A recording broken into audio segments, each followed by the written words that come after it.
Okay, thank you everyone for joining us today. My name is Jenna Silverman. I'm an occupational therapist here at Hackettstown Medical Center, here to talk to you today about arthritis of the hands.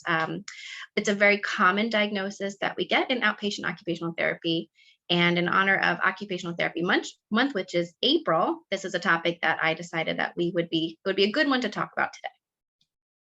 So some overall objectives are, I'd like you to come out of this presentation knowing a little bit more about osteoarthritis and rheumatoid arthritis than you did prior to coming here today.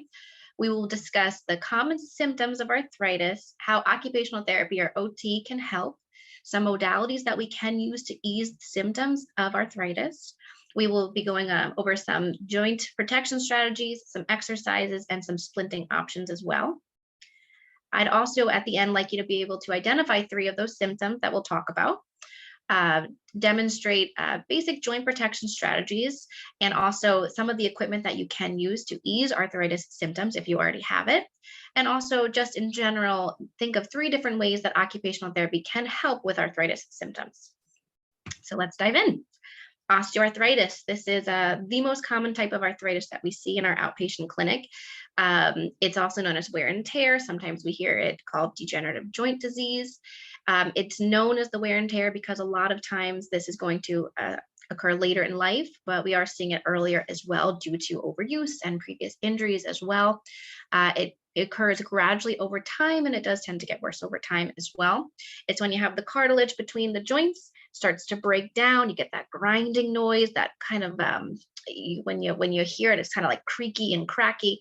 You hear it in your shoulders as well. Hips and knees is typically what we think of for arthritis in terms of when you say, oh, I feel it in my hip and whatnot. But in the hands, those tiny muscles, we really get affected as well. It affects the hands, the knees, the hips, the spine.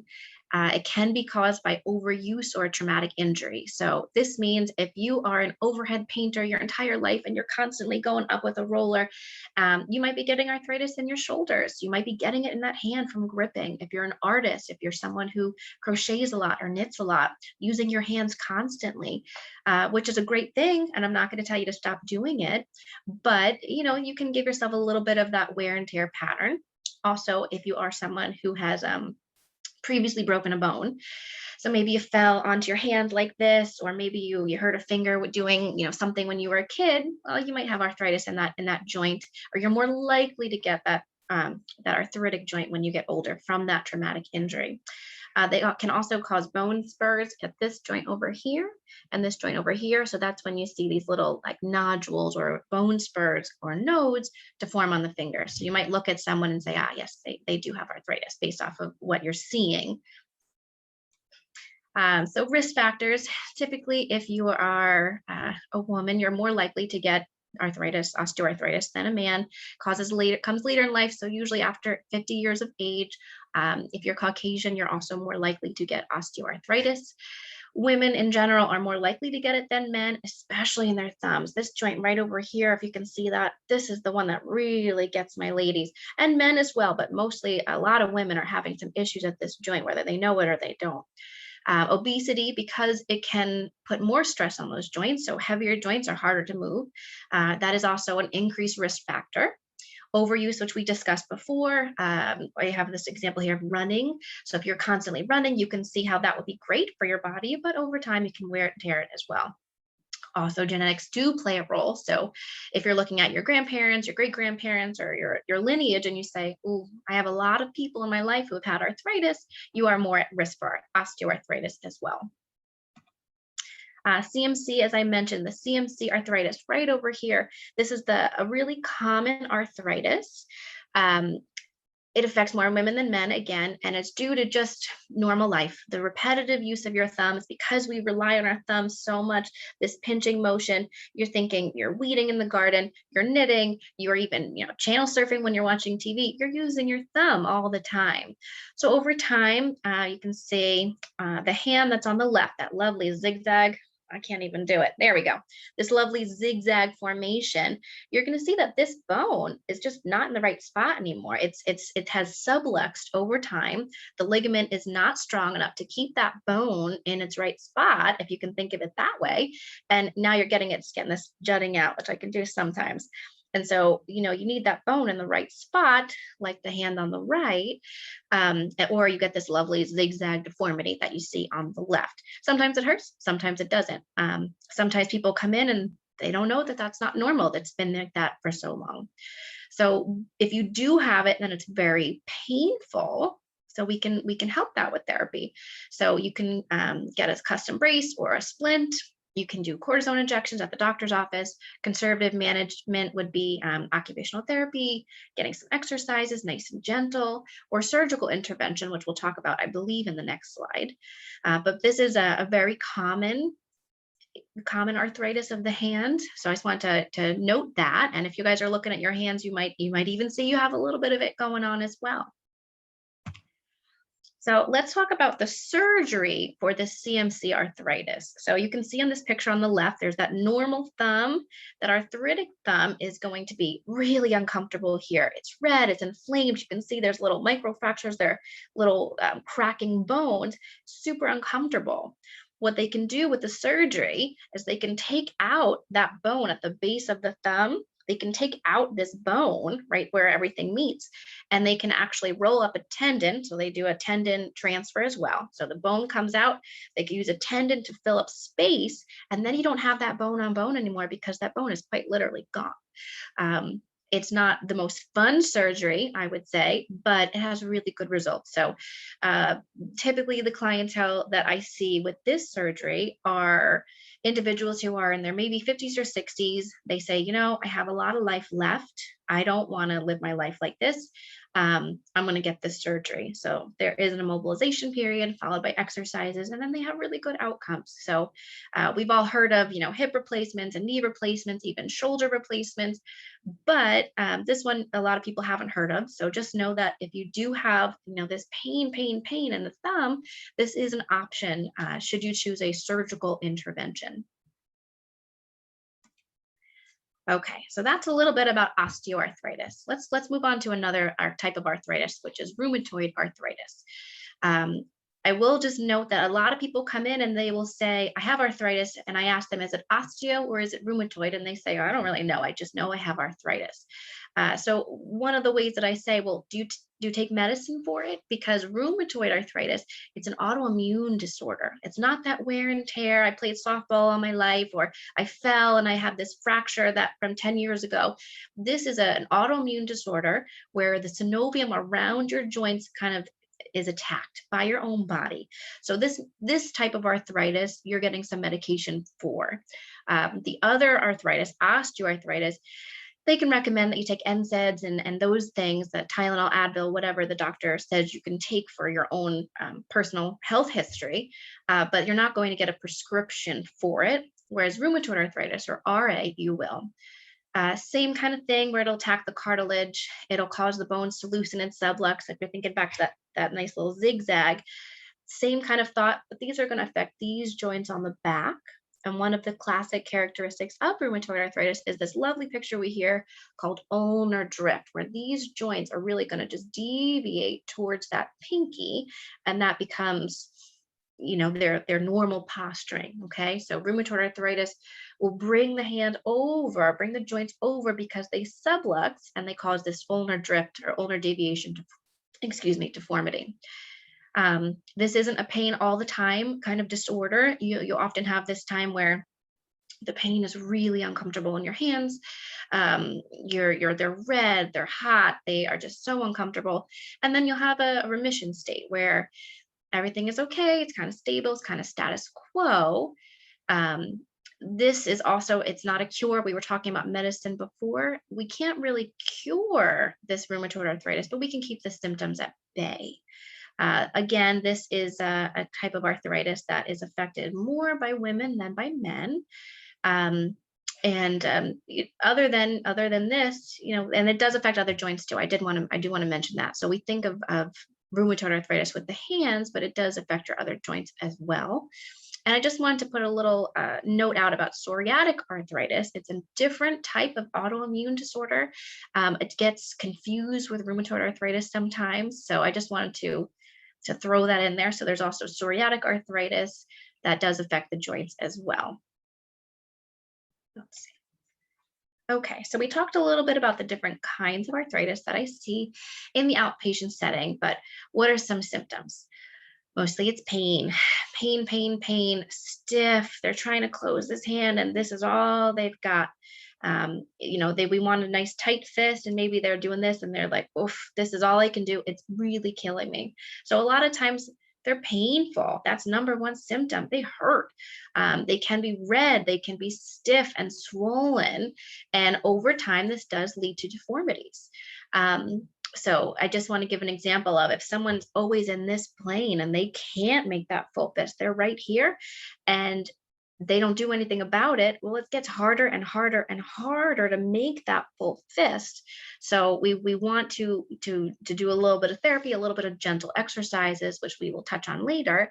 But you can see it hurts. Why would I want to move it, right? So we kind of start this pain cycle.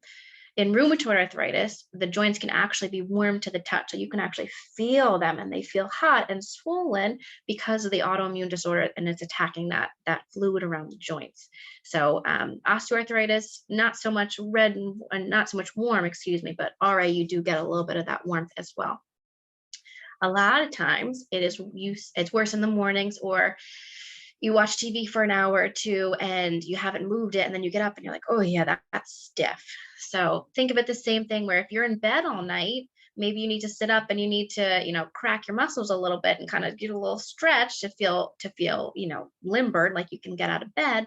Same thing with your hands. If you give it that prolonged rest period, it's really stiff, uncomfortable. Then you get up, you take a shower, you get some warmth on it, you get dressed, you do some exercise, just, brushing your teeth is an exercise, doing all these things will start to loosen them up. So in the morning, it can be stiff, uncomfortable. Towards the end of the day, it can feel a little bit better. During a period of inactivity, it can feel uncomfortable. You do a little bit of exercise, it feels a little bit better. The decreased range of motion is because of the stiffness and the pain. And a lot of times you'll see this third picture where the person is taking the thumb and they're rotating it. This is called a grind test. So sometimes you can do this and you can hear it as an audible grind or like this creaking kind of noise, which sometimes people find very painful. And sometimes people just say, oh, this is how it always is. It doesn't bother them quite so much. So painful, red, stiff, uncomfortable, and sometimes you can even hear that grinding, grinding, grinding noise. Okay, so we've seen at this first picture too. If you're taking a peek at that first picture, you'll see that individual has those big, uncomfortable, big knuckles, these MCPs at top over here. It also has that ulnar drift from the rheumatoid arthritis, bringing the fingers towards the pinky. Okay, so what are we going to do about it, right? So you're uncomfortable. Now what? So in general, occupational therapists, we want you to live the best life that you can. So we want you to go back to the activities you enjoy. I'm going to give the example of knitting again. If you love to knit, that's your passion. You love knitting for your children, your grandchildren, your friends. I'm not going to tell you not to do it, but we're going to teach you strategies to maybe do it a little bit more comfortably because of the number one thing that I don't want to do is say, oh, well, just don't do it anymore. Because if that's your passion, then why would I want you to stop that? So number one job of occupational therapists is we want to find a way to make it work. Okay. We want to decrease the disability that's associated with a diagnosis. We want to find ways to make things work for you and for your life. These kind of diagnoses are pretty much always in an outpatient setting. So different than if you had a surgery like a hip replacement, knee replacement, where you might have to have a hospital stay. OA and RA are outpatient diagnoses. You would come in, we would do all kinds of evaluation techniques to see how well you are moving. We use something called a goniometer, this little plastic guide to measure the angles of your joints. This one's for fingers. So we get a good baseline of where you're at now. If you can only move this, and I have this number now, then maybe in a couple of weeks I do it again and you have more, and we have numbers to say, yes, look at how much better you got. So you'd come in for an evaluation and we can introduce you to all those kind of tips of the trade, so to speak, to get you feeling better. So modalities, those are things that are like paraffin, electrical stimulation, those kind of things, just general heat in general. doing some massage techniques to get rid of that increased swelling. If you're uncomfortable and you're not moving anything, sometimes it can be really helpful to just get rid of that swelling. If you're stiff, uncomfortable, we can actually manually start getting that swelling out of there. Okay. Also talking about those joint protection strategies that are often, once you know about it, you're like, well, why didn't I think of that? But you just don't think about it until someone says, well, try it this way. So we can talk about things like that. Splinting is another option. If this hand is so uncomfortable that you just need something to stabilize it, we can recommend either an over-the-counter one, which you can get at local pharmacies, or we can make you one. We can take this lovely thermoplastic material that comes in like a big sheet. We can trace your hand on it, melt the plastic to a custom orthosis or a splint that only fits you, that's custom to you and your body and your needs. And sometimes those splints are great for rest, okay, to let those inflamed joints rest. And sometimes they're good to position you better so that you can do knitting, crocheting, or that you can comfortably play cards with your friends. So we can either use them for a rest period, or we can position you better for an activity that you'd like to do. And then we also always give a home program. So it's a boot camp for your hands when you come to see us, right? You come in, we meet your body where it's at, and we say, how can we make this better? How can we make this easier for you? And we work on the exercises that will best make you get to the goals that you need to go to. But then also, we want to make sure you do that at home. So we're going to give you a boot camp, but also we need you to do it at home as well. We need you to meet us in the middle here. Like we mentioned, I'm not going to tell you to give up your most favorite activity, but how can we change it? How can we modify it to make it more comfortable for you? And I just want to note, I wish I had a magic wand and I could say, yes, no more arthritis for you, but it doesn't work that way. So it's a boot camp. It is a lifestyle modification. It is getting you out of that flare of that pain cycle to help arthritis, but we can't fix arthritis. You can do surgery to remove the arthritis. So think again of that knee replacement, hip replacement, shoulder replacement, that CMC arthroplasty where that bone comes out. We can get rid of it surgically if that's what the route that we're trying to do. But we can also conservatively manage the symptoms so that if that's not a route you're trying to go to, we still can make life more comfortable. So you've been hearing me say the word modalities. What are this umbrella term for modalities? So I go with things that are not my hand. So I'm not doing the swelling massage right now. I'm not giving you exercises. It's a passive modality, an adjunct to our treatment that can help. And the number one that people really love for arthritis is this top picture that you see here, is paraffin bath. You might recognize them from spas because they also are really great for hydration of the skin. But for arthritis, to put your hand in this nice warm wax and let it just go around the joint can be really, really beneficial because it gets that heat just where those joints need it. I will say we do not use heat during a flare-up of this rheumatoid arthritis. So if the joints are already angry, they're inflamed, they are mad, we don't want to make them angrier. We don't want to give them more heat. We can do ice at that point, but for osteoarthritis, if those joints are just so stiff, they're not moving, a dip in the paraffin wax can make a huge difference. There's also something called a neutral warmth. So just taking a nice room temperature towel and just wrapping it around the hand and just sitting there, that neutral warmth can be really beneficial just to get a little bit of warmth, but not quite as intense as the paraffin. But often at home, a warm shower is great. So, you're quite literally warming up your bones, right? You're in the shower, you're warming up your muscles, you're warming up your bones, you're getting that heat where it needs to go.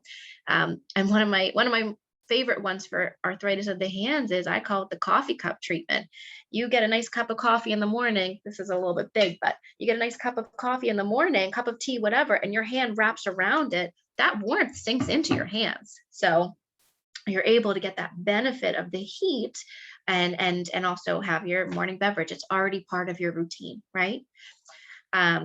Another modality that we could use is an ultrasound. So similar in theory to the ultrasound that a pregnant woman might get, but this ultrasound probe actually delivers a heat. So this paraffin is a superficial heat, so it's going to go from the outside layers of the skin a little bit deeper, and the ultrasound, you're really not going to feel a whole lot, but there's like an ultrasound probe that we can go around that area and provide a deeper heat to the affected joint. So a lot of times that can be helpful at this lovely, the CMC over here, that base of the thumb that's super uncomfortable. So we can do ultrasound as well. And also a TENS unit, which I don't love for the hand. I like it more for the wrist. But if you've had a TENS unit or E-stim unit before, you're taking an electrical pad and you're putting it on the skin to create an altered sensation. So instead of your hand feeling pain, it's going to feel like this nice little buzzy, buzzy, buzzy. So instead of focusing on the pain, your brain is going to focus on this tingling of sorts. And sometimes that can be enough of a distraction that the person doesn't feel pain, that deep, deep aching pain for a temporary time. Okay, so those are some of the modalities that we use in therapy. And then exercises. This is kind of the base of what we do, right? This is why you're coming to therapy. So just so you have a good appreciation of what we're doing in therapy. After the initial evaluation, I have measured you, I have tested your strength, I have tested how well you move. If there's any lack of sensation, we know about that. If there's any kind of subluxation, anything going on deformity-wise, we know about that as well. You come in for the first treatment, you're going to get some kind of heat, unless you're in that RA flare-up. So some kind of heat, either a hot pack with a towel on it or the paraffin with a towel around it, some kind of heat. After heat, you're going to get like the swelling massage. So nice, painful hand, doesn't really want to move. And then we come in and we start pushing that swelling out. So we're never going wrist back up because then that swelling has nowhere to go. We're doing fingertips down, and creating our own kind of neutral warmth, right? Encouraging a little bit movement, and then just gently stretching and holding. And then we're stretching the next joint and holding. The worst thing that we're going to do is do this, and that's never good for anything. Everything is really slow, really gentle. And what we're trying to do is we're just trying to say, come on, let's get those tissues to nudge a little bit. Let's just try a little bit more and not forcing it, just going nice and slow until you have some more range. We'll do the wrist as well, and then we do some exercises. We've all heard if you sit on the couch, if you sit in bed, we're going to lose some of those muscles. They don't want to work. They're on vacation. They're fine with it. So we have to encourage them to move a little bit. If you're thinking of that pain cycle, my hand hurts, so I don't want to move it. Because I don't move it, my hand hurts more. Because my hand hurts more, I don't want to move it, et cetera, et cetera, et cetera. We need to get ahead of that, right? So it hurts, so I'm going to move it a little bit. Because I moved it a little bit, it hurts a little bit less. Because it hurts a little bit less, I can move it a little bit more, et cetera, et cetera. No pain, no gain is not the motto for most of the diagnoses I see, but especially for arthritis. This is a slow and gentle stretch, slow and gentle gains. I don't expect anybody to go from not moving their hand at all to a full fist in a day or two. This is a gradual program to get your functioning as much as you can. I always equate muscles to going back to school after you're on summer vacation. So, you're staying up really late, you're waking up later, there's really not a whole lot of routine, it's doing a free for all. And then to go back to school is a sudden change. And you can't just say, okay, go to bed 8 o'clock. I know you've been going to bed at 11, go to bed at 8 o'clock now and wake up at 6. Your body's going to say, whoa, I don't like that. So it needs to be a slow, gradual change. Okay, go to bed 15 minutes earlier, wake up 15 minutes earlier, those kind of things for that analogy. But okay, just try to do a little bit more, get used to this position. Okay, now try to eke out a little bit more, get you used to that position, a little bit more, so on and so on. It should be pain-free. If we are getting a pain response that's more than just a gentle stretch, we are actually causing more inflammation. So we want to make sure that it's pain-free and it's nice and gentle. You can do some nice stress balls. We get those a lot at, various things. You can see them at fairs and doctor's offices, as long as it's slow. So a lot of those balls, you squeeze, it rebounds real fast, right? So you want to squeeze, squeeze, squeeze, and let it go. Finger taps are great. So if this is my table here, for lack of better visual. So we're just bringing all the fingers up one by one, okay, to give them a nice good stretch, okay? So middle finger, so the thumb, down, index, down, middle, down. Ring finger doesn't go up too much, but there he is, pinky. Those are finger taps. They're wonderful. I also have a real affinity for these towel scrunches. I use them for many diagnoses, but if you can kind of think of scrunching up a towel, it's really good for arthritis, especially when they're feeling really stiff. So you have this nice, let's see.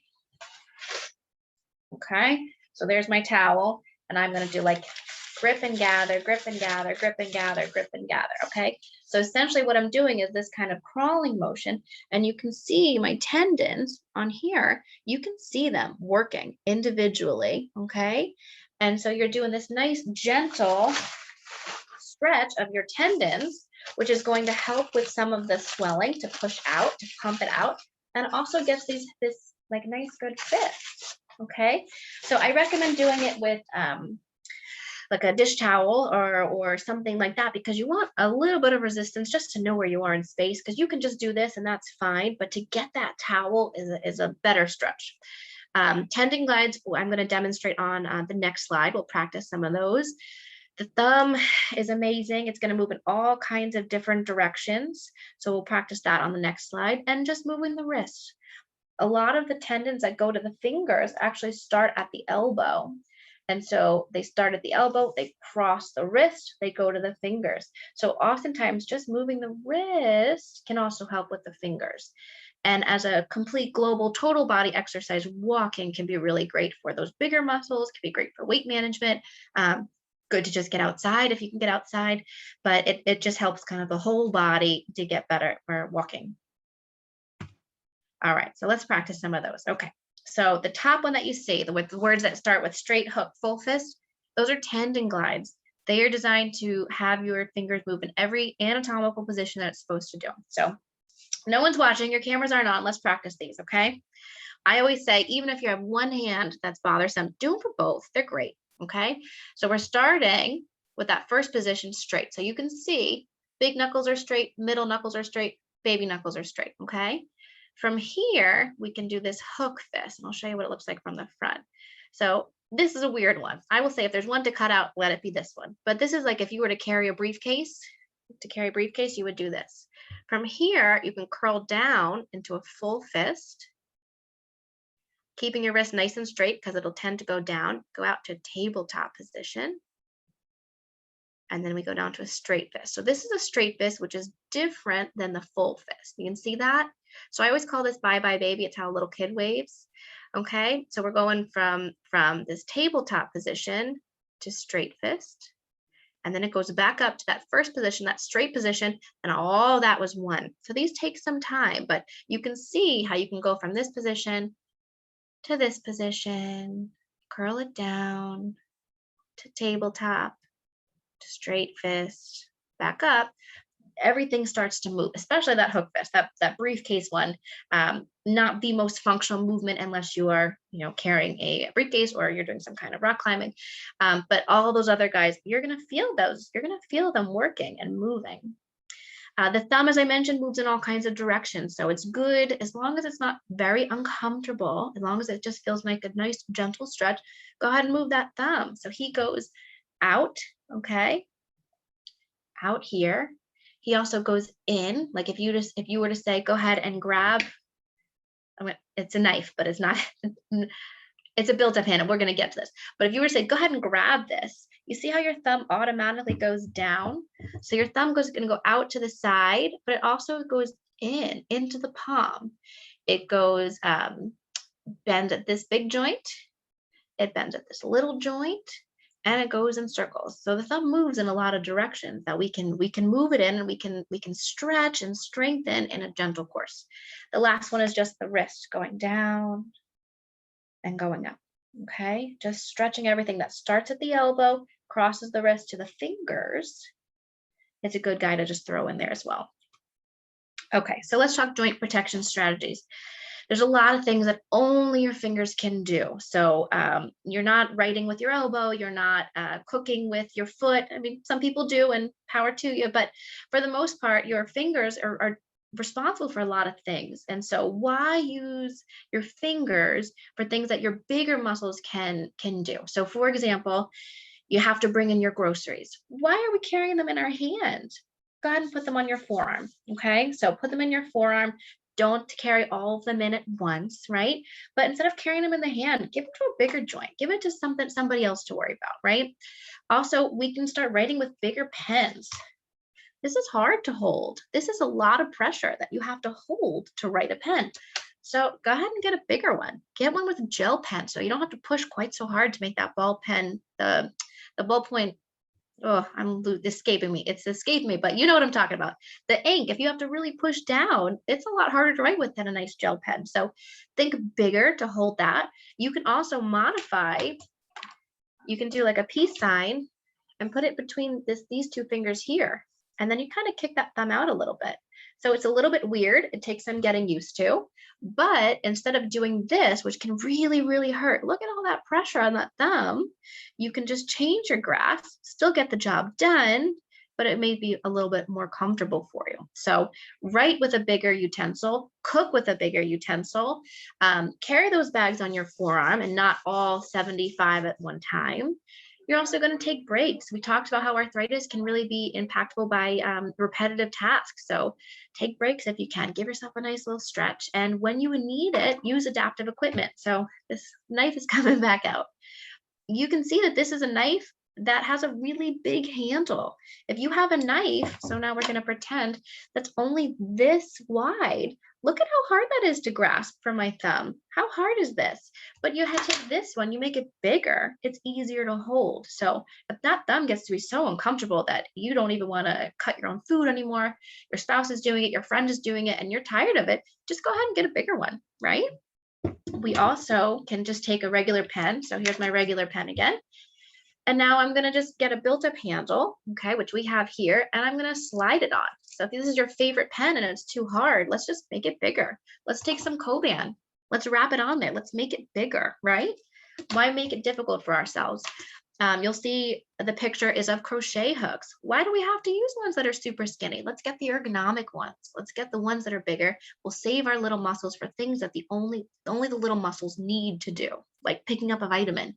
You know, that's going to be hard to do if your thumb is uncomfortable. So let's save it. Let's save those times for when the little muscles really need to show up. There's lots of adaptive equipment in the world. So you'll see a couple things pictured over here is we have the nice jar openers. So this is uncomfortable. Get the jar opener. See if you can get a little bit of help with that. You'll see these other ones kind of in that bottom row, the first three blue ones. They're different openers for different water bottles or different containers that have those teeny tiny recyclable plastic tops that used to be this big, but now they're this big. They're hard to open. Just get something to help with that. Built-up utensils. So we talked about the built-up handle for the pen. We talked about the built-up handle for the knife. I believe there's a couple commercial brands who do make these, as well as medical supply places. They will make these, but there are some that you can find online too that you don't need to. Oh boy, sorry about that. That you don't need to buy from a medical supply catalog. They also do have arthritis-friendly medication bottles. So if that's something that you struggle with, because they are hard, some pharmacies, if you ask them for them, they will give you the arthritis-friendly one. So they don't have the child-proof top, so they're a little bit easier to open. I also find that reusable water bottles like this one, it's a heck of a lot easier to open than those tiny disposable ones or recyclable ones because they're small and they're hard to open. So again, we're making it a little bit easier for our hands. They also make a lot of adaptive equipment like reachers and sockets to help you do a couple of those functional tasks with bigger muscles as opposed to these teeny tiny little fingers. One of my other favorite little tips is if you have a soda can or tuna fish can or something that has that pull top, stick a spoon underneath it to break the seal so that you don't have to really work to peel that up. So get a spoon under, break the seal. I know I should have brought one with me. So get the spoon under, break the seal, and then pop up, and then it's much easier to pull. And then let's say you can always ask for help too. If you need help and your hands are killing you, please just go ahead and ask for help. Those are some examples of the commercially available adaptive equipment. So that first one takes out that pull tab issue for you. So you can use a spoon, break the seal, and then you can get one of these kind of contraptions to grab and pull onto it. So they do have those tools. The next one is a button hook, also looks like this. What you can do is instead of messing with those tiny, tiny buttons, you can go in, get the button through, pull out, and that can help you with the buttons. There's a learning curve to these, but if you're something you're interested in, same thing, they have them commercially available, or they also do have them in medical supply catalogs. That third one, that little pen, does more of this peace sign method for you, where the finger kind of goes in a little groove and it takes out some of that thumb work. Okay. You'll also see a card holder. Someone loves to play bridge or rummy or anything like that, but it hurts to hold the cards. They do have these card holders you can look into, and that will hold it for you. I don't love her thumb position. I think that looks painful in itself, but you can hold it nicely with two hands and you can still get the job done without having to squeeze so hard. And then those are some pictures of the built up handles for the utensils. So that first picture is ones that come on, you can't take them off. They come with it on, easier to hold, has the ridges. And then the second picture is more of these built up handles, right? That we can just slide on things. So this size is for a pen or a toothbrush, but we do have bigger ones that will fit forks and knives and spoons as well. Okay, I'm just going to talk quickly about splinting. So this is that thermoplastic material. You come in and maybe we make you one for positioning, for rest, so for comfort. And that one might look like that second picture where it's like a tannish material, and that's going to put the thumb in a very functional, so here we've got that nice, can grab something position without putting too much stress on it. This is the second one and the fourth one are ones that we could make with different materials that can position you for rest or position you for functioning. But then they do also make several that are available over the counter, which is that first picture and the third picture. For just a little bit of support, maybe sleep in it if it's really uncomfortable, or maybe you do it during a functional task just to limit how much your thumb is really, really moving. So these ones are all different ones for like that CMC, the base of the thumb arthritis. Some finger options. We have the ovalate splints, we have the silver ring splints, and that's just going to, if you have a really uncomfortable joint here and you just need to give it a little bit of rest, those ones are great. We also have that functional CMC splint, which I showed you on that last page as well.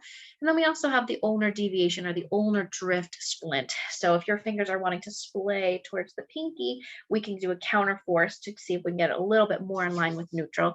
Again, knowing that we can't cure it, but we can make it a little bit more comfortable. So splinting is always an option for rest or for functioning, depending on your unique needs.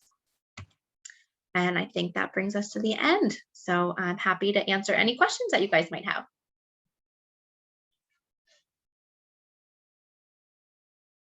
But I can't see them. So Trixie, thank you. Yep, I am here. Okay. Okay. We do have, I think, a few questions. Great. All right. So the first question is, what about topical pain creams? So there was one that was by prescription only, called Voltaren. That might be the one that you're referring to. It was prescription only, and now I believe it is over the counter. I have had people who love it. I have had people who say it doesn't do anything. So if it's okay with your doctor, so definitely ask your doctor before you do anything new to your body. But if it's okay with your doctor, I mean, it's always worth a shot if that's a route that you'd like to take. Again, I've had people who have really great results with it, and I've had people for not just Voltaren, but for There's blue emu. There's a bunch of different kind of Bengay kind of things. Some people really love it, and some people it's kind of hit or miss. So ask your doctor, see what they think, and then go from there. Would be my best advice. Okay, next question is trigger finger a form of arthritis? It is not. Trigger finger is actually it's an overuse issue. So if your trigger, so it's actually going to look like, I shouldn't use my middle finger, like this, right? But the issue is actually happening here. So the tendon is actually getting stuck under a pulley here. And then it gets stuck like this. So not arthritis, it's an overuse issue with the tendon and the tendon sheath. Okay, somebody's response to that also, they want to know, you know, is there help for it? For trigger finger? Yes. So a couple different things. So conservative management, yes, that is somebody that we would do ultrasound for. So again, we're doing it right here at the base. We can do ultrasound. We can do some soft tissue work to push out that swelling, very similar to what I talked about with this. But we want that to calm down. So I explained that one like, you know, those tunnels that say if you're higher than 16 feet, do not go under this bridge or tunnel, and people do anyway and get stuck. That's what's happening with your tendon. There's a little knot because it's inflamed and angry and it's getting stuck, and that's when it goes down. So we would have it rest with either the ovalate or the silver ring splint, or we would make you a splint to prevent it from bending so that it gets that rest it needs so that it can calm down so that it doesn't trigger. On the medical side, there is a cortisone injection that can help with the swelling, and also a surgery to release the pulley where it's getting stuck. Okay, then the next one is, my hands are afflicted by osteoarthritis, every joint affected, systemic in nature, have all the nodules on every finger joint. The past few weeks, I am noticing a distinct problem in evening, moving the fingers in my right hand especially. The thumb is practically immovable and the other fingers rigid and contracted. Is this related to arthritis or is this neurological? My husband must manually rotate my fingers. It's hard to answer without actually seeing you in person. So one, definitely see a doctor, and if appropriate, get a referral for occupational therapy. It could be a neuro thing, especially if it's bilateral. It could be arthritic related. But the deformities are sounding more like either very, very long-term osteoarthritis or perhaps rheumatoid arthritis. But it sounds like definitely a doctor's appointment is warranted.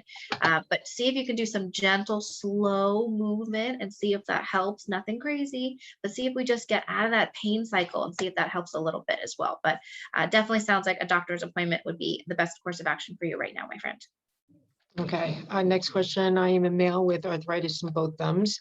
A surgeon has suggested fusing the joints. That would have left me with no range of motion. Does the surgery you mentioned still allow ROM? Yes, you still get range of motion with the CMC arthroplasty, but you do not get full range, but you do get a lot of it back. It is not a comfortable surgery, but what surgeries are comfortable, right? But especially if you're young and you're healthy, I have had a lot of really good success with that surgery. It's not a fun one, but again, what kind of surgeries are fun? So I like it. You do get range as opposed to having the fusion, which is just like this. You will be able to move it, just not a whole lot at this joint. And I wouldn't suggest getting both of them done at the same time. If that's even an option, I would suggest do one at a time because you're going to want to have one functional hand. Okay, next question is, someone's looking for adaptive candle burner or other equipment where they can locate them. I go with Amazon, has everything. You can buy a washing machine on Amazon these days. So if you type in even so I would be able to type in like button hook or built up handle for knife or something like that. But even if you just write tools for arthritis, I'm sure you'll get an overwhelming response with that. The can opener ones are nice. If they're plastic, they tend to be a little bit more flimsy. So if you're going to get one, definitely get two, especially that pull tab one. But they're really good to have. So I would say Amazon or Google search would give you the best results with that. Okay, here's another question. I'm not sure if you can't answer this, but it's what drug do you recommend for hand arthritis? I do not recommend any, that's not in my scope, but it depends on what kind of arthritis it is. But the doctors will have the different course of action for that. If it's osteoarthritis, they typically do not recommend any medicine except for, NSAIDs like Advil, Tylenol, those kind of things. Okay, next question is, my doctor wants me to go for a pediatric rheumatology. Do you know anyone that I can go to in this area? I do not know anybody offhand, but Trixie, do you know I know we have a database somewhere, but do you have that Yes, information? yes, you can actually go into atlantichealth.org, scroll down to the bottom of the page, and there's different links there to find a doctor, classes. So there's a plethora of information that you can find right on the main page of Atlantic Health's website. So again, it's atlantichealth.org, and scroll down to the bottom of the page. Sorry, I couldn't be more help with that one. Okay. All right. And then, is light therapy useful for CMC arthritis? We don't have the low laser light therapy here, so I can't give you any anecdotal information on that. I don't have a good answer for that one either. A lot of it is a lot of heat, so I'm assuming that the laser would help to some degree because it is a form of heat. But my clients tend to really like the paraffin wax more so than anything else that I've tried. They really like that, and that one is also available as a home unit if you need one. Okay. Next question. Any advice on adaptations to help wrists handle doing yoga, downward facing dog? In terms of arthritis, I always worry about, I love yoga for a lot of the good things, but for arthritis, to bend down all the way and to really force yourself into some of those positions, not the healthiest thing. I would recommend using the blocks to make those positions a little bit easier so that instead of meeting your body to the ground, you're meeting it on a block or two or three or wherever you need to get for that. They also have delightful chair yoga that can be helpful without actually getting to put pressure into anything. But if you are someone who likes to do on the floor yoga, I do like the addition of blocks to make it a little bit easier to obtain, but still do the correct movement. Okay, thank you. Let's see. I've had index finger first joint fusion. It's not totally fused. Can you recommend any supplements that would help fusion? No, that's something else to talk to the doctor. Unfortunately, I don't have anything good for that. But the doctor might be able to give you some good supplements, or a nutritionist if that is medically appropriate as well. But I'm glad you got the surgery, and I hope you're doing really well with it.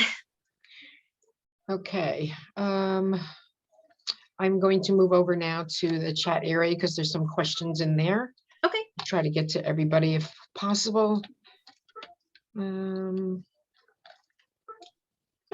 Some comments, just bear with me a second, I'm trying to read through them all. Okay, so why do they keep asking people to do hand weights during chair exercises?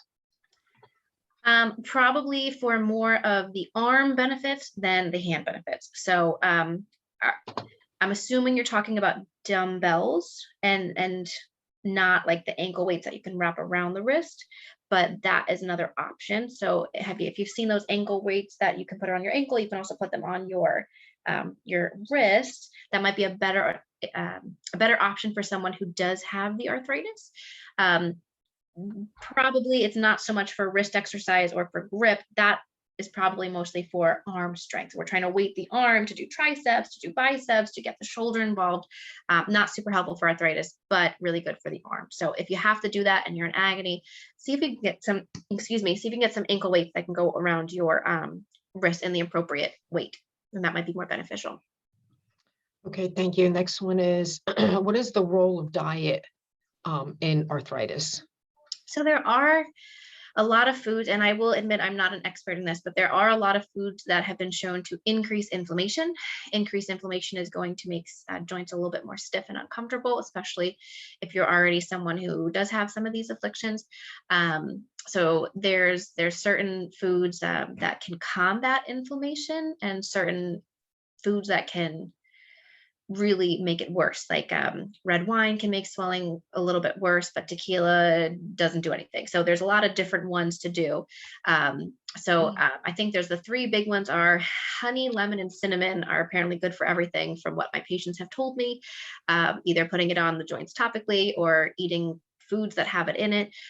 They tend to have, they've all told me about it. So I have not personally tried it, but that's what they tell me.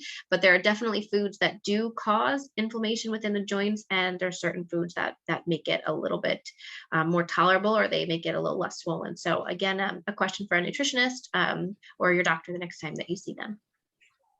Okay, thank you. All right, and next one is I have pain and redness on my thumb joint, but range of motion is not affected. Dermatologist said nothing wrong with skin. What can it be? That's a good question. Nothing wrong with the skin, but it's not affecting the range. I would say if it's not bothersome, I don't really know. I mean, I hate to say if it's not broke, don't fix it kind of thing, but my assumption would be if it is not affecting the joint, it's not affecting muscles or tendon, it would be a topical skin issue. If it's painful, definitely see an orthopedist, someone who specializes in hands, because it could be something subdermally, like a cyst or something like that. But if it doesn't hurt, if it's not painful and it's not affecting any of the structures and it is not on the skin, then you have me puzzled. I do not have a good answer for that. Okay, trying to see here. There's so many questions and we only have like 2 minutes left. Let's see. Any vitamins support joints or healing of bone on bone contact to repair material between joints? So once that cartilage is gone, it is gone. We can't make it grow again. So the long and short of that is no, there's no supplement that's going to help make that improve. There might be some that make your joints move better, but again, unfortunately, it's not in my scope to recommend a supplement, but definitely a nutritionist or your doctor will be able to help with that. Okay, and then last one, are there any plants or herbs which might heal joints? I'm gonna say again, I'm not sure about that in terms of ingesting or topical. Does it say? Any plants or no, it just says any plants or herbs which might heal joints. Not any that I'm aware of, but I think that sounds more like something for like a natural path, like a natural doctor might have some information on that, as well as the vitamins and supplements as well. Okay. All right. I think we've reached 90% of the questions. Okay, great. Okay. So what I'd like to do is to thank everyone for joining us today, and Jenna, for you dedicating your time and expertise. And if you have any other questions, I did put in the chat the community health at atlantichealth.org, or to give us a call at 1-844-472-8499. And then to find out more programs that we are offering, you can call 1-800-247-9580. Thank you again, everyone, for dedicating your time. And this will be available on our website as soon as it has its final approval, which hopefully will be within the next couple of weeks. Again, thank you, everyone, for joining. Have a great week. Thank you so much for having me, Trixie. Thank you. Bye, everybody.